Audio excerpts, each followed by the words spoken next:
Hi friends, this is మీ వినోద్ కుమార్ అలా and once again welcome back to my channel. నేను శ్రీ పానకాల నరసింహస్వామి దర్శనం అయిపోయాక కొండ మీద ఉన్న శ్రీ గండాల నరసింహస్వామి ఆలయానికి బయలుదేరాను. నా మునుపటి వీడియోలో శ్రీ పానకాల నరసింహస్వామి ఆలయం గురించి పూర్తి సమాచారం మీకు అందించానని నేను భావిస్తున్నాను. ఆ వీడియోని మీరు ఇంకా చూడనట్లయితే ముందుగా ఆ వీడియో చూసి తర్వాత ఈ వీడియోను చూడండి. ఈ వీడియో మీకు ఇంకా ఈజీగా అర్థమవుతుంది. ఆ వీడియో లింక్ని మీకు డిస్క్రిప్షన్లో కానీ ఎండ్ కార్డ్స్లో కానీ వదిలేస్తాను. ఇంట్రెస్ట్ ఉన్న వాళ్ళు ఒకసారి చెక్ చేయండి. ఇక లేట్ చేయకుండా మనం వీడియోలోకి వెళ్ళిపోదాం. తోటాద్రిగా పిలువబడుతున్న మంగళగిరి శ్రీ పానకాల నరసింహస్వామి ఆలయం దగ్గర నుంచి మనకి కొండ మీద ఉన్న శ్రీ గండాల నరసింహస్వామి ఆలయానికి మెట్ల మార్గం ఉంటుంది. ఈ మెట్ల మార్గం ఎగ్జాక్ట్గా పానకాల స్వామి ఆలయం వెహికల్ పార్కింగ్ దగ్గర ఉంటుంది. పదండి, మనం పైకి వెళుతూ శ్రీ గండాల నరసింహస్వామి ఆలయం గురించి మాట్లాడుకుందాం.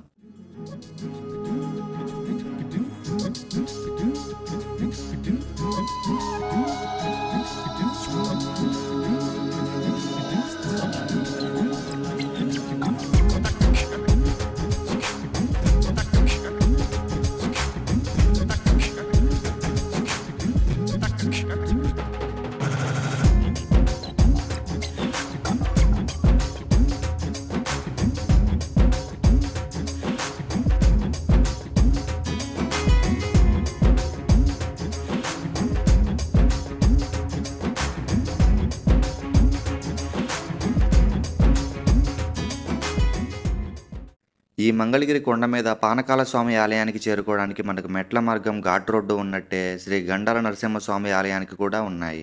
అందులో ఒకటి ఇప్పుడు మనం వెళుతున్న మెట్ల మార్గం అయితే రెండవది ఘాట్ రోడ్డు. ఇది మంగళగిరి ఎయిమ్స్ హాస్పిటల్ ఎంట్రన్స్ దగ్గర నుంచి ఈ ఘాట్ రోడ్డుకి సంబంధించిన దారి మనకి కనిపిస్తుంది. కాకపోతే ఇక్కడ మీరు ఒక విషయం గుర్తుపెట్టుకోండి, ఈ ఘాట్ రోడ్డు ఎంట్రీ పరిమిత రోజులకే పరిమితం చేయబడింది. మిగతా రోజులలో ఇది మూసివేసి ఉంటుంది. సో శ్రీ గండాల నరసింహుడిని చేరడానికి మనకున్న బెస్ట్ వే అదే ఈ మెట్ల మార్గం.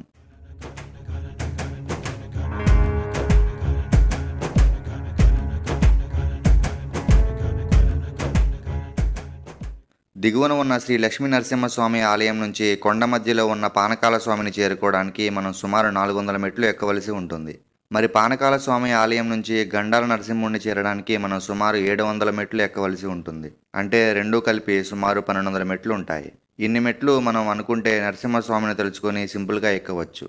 కానీ ఘాట్ రోడ్ ఆప్షన్ ఉండగా రిస్క్ ఎందుకని నేను పానకాల స్వామి ఆలయం వరకు సగభాగం ఘాట్ రోడ్లో వచ్చి మిగతా సగభాగం ఈ మెట్ల మార్గం ద్వారా పైకి వెళుతున్నాను.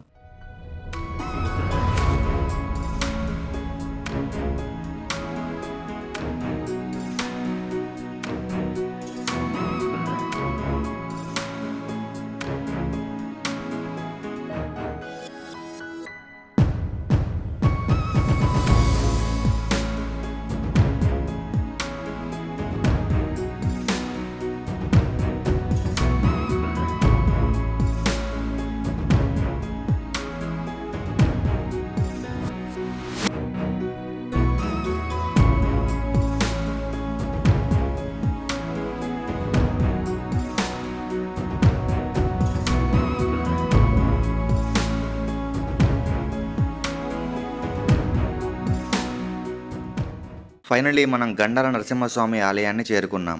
ఇంత కష్టపడి మెట్లెక్కి పైకి వచ్చిన భక్తులకు మొట్టమొదటిగా వచ్చే సందేహం ఏమిటంటే ఇక్కడ స్వామివారిని మనం ఎక్కడ దర్శనం చేసుకోవాలి అని. నిజం చెప్పాలి అని అంటే ఇక్కడ గండాల నరసింహస్వామికి విగ్రహం లేకపోగా ఆలయం కూడా మనకు కనిపించదు. ఇక్కడ ఒక త్రిభుజాకార తొట్టెలో ఒక దీపం వెలిగించి ఉంటుంది. భక్తులు ఆ దీపాన్నే శ్రీ గండాల నరసింహస్వామిగా విశ్వసిస్తారు. రాక్షసుడు నముచిని ఆ విష్ణుమూర్తి జ్వాలా నరసింహుడిగా మారి తన ఉచ్ఛ్వాసతో ఆ కిరాతకుడిని భస్మం చేశాడు. ఆ జ్వాలా నరసింహుడి కోపానికి ప్రతిరూపంగా భక్తులు ఇక్కడ ఈ దీపాన్ని వెలిగించి వారి కోరికలను ఆ దేవుడికి విన్నవించుకుంటారు.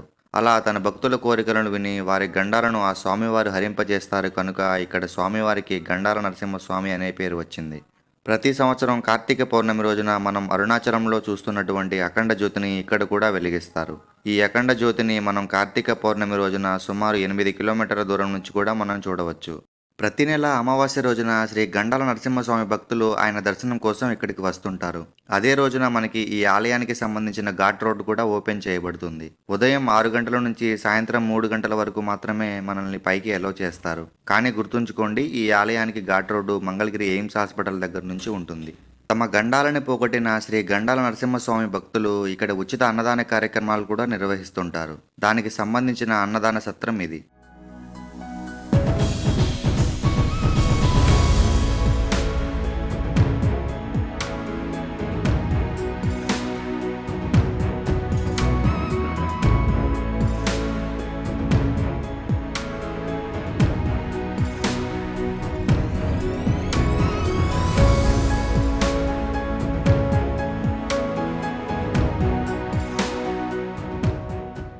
ఈ ప్రదేశం ప్రస్తుతానికి డెవలపింగ్ స్టేజ్లో ఉంది. ఇది పూర్తయ్యాక ఈ ప్రదేశం మరింత అభివృద్ధి చెందుతుంది. వీలుంటే అప్పుడు మళ్ళీ మీకు ఈ ఆలయం గురించి అప్డేట్ అందిస్తాను.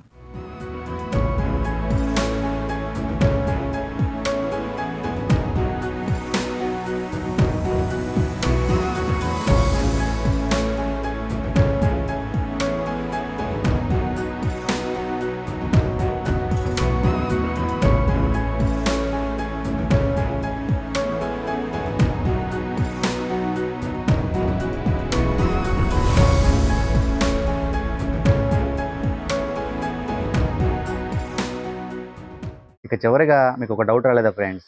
పానకాల నరసింహస్వామి ఆలయంలో చూసుకుంటే అక్కడ స్వామివారికి విగ్రహం లేదు. కానీ ఆలయం ఉంది. ఆ ఆలయానికి గొప్ప చరిత్ర కూడా ఉంది. సరే మనం గండాల నరసింహస్వామి ఆలయంలోనైనా ఆయన దర్శనం చేసుకుందామని పైకి వెళ్తే అక్కడ స్వామివారికి విగ్రహం లేకపోగా కనీసం ఆలయం కూడా మనకు కనిపించదు. మరి విగ్రహం ఉన్న అసలైన నరసింహస్వామిని మనం ఎక్కడ దర్శనం చేసుకోవాలి అని మీరు నన్ను అడిగితే అదే కొండ దిగువన ఉన్న శ్రీ లక్ష్మీ నరసింహస్వామి ఆలయం. ఈ ఆలయంలోని స్వామివారు అమ్మవారిని తన ఒడిలో కూర్చోబెట్టుకొని ఎంతో ప్రశాంతమైన రూపంలో మనకి దర్శనమిస్తారు. పైన ఉన్న ఆలయాలలో స్వామివారికి విగ్రహం లేదు కాబట్టి దిగువన ఉన్న ఈ ఆలయంలో స్వామివారి విగ్రహాన్ని ప్రతిష్ఠించారు. ఇక ఈ స్వామివారు కూడా అప్పటి రాజుల కాలం నుంచి ఇప్పటి వరకు పానకాల స్వామికి దీటుగా పూజలు అందుకుంటూనే ఉన్నారు. ఈ ఆలయానికి సంబంధించిన పూర్తి సమాచారం మీకు ఫ్యూచర్లో అందజేస్తాను. ఆ వీడియో మీరు మిస్ కాకుండా ఉండాలంటే జస్ట్ మీరు ఈ ఛానల్ని సబ్స్క్రైబ్ చేసుకుంటే సరిపోతుంది. ఇక ఈ వీడియో ఇంతే గైస్. వీడియో నచ్చితే లైక్ చేయండి, ఇన్ఫర్మేటివ్గా అనిపిస్తే మీ ఫ్రెండ్స్ అందరికీ షేర్ చేయండి అండ్ సబ్స్క్రైబ్ చేయడం మాత్రం అసలు మర్చిపోమాకండి. దిస్ ఇస్ మీ వినోద్ కుమార్. అలా see you my next video and bye bye.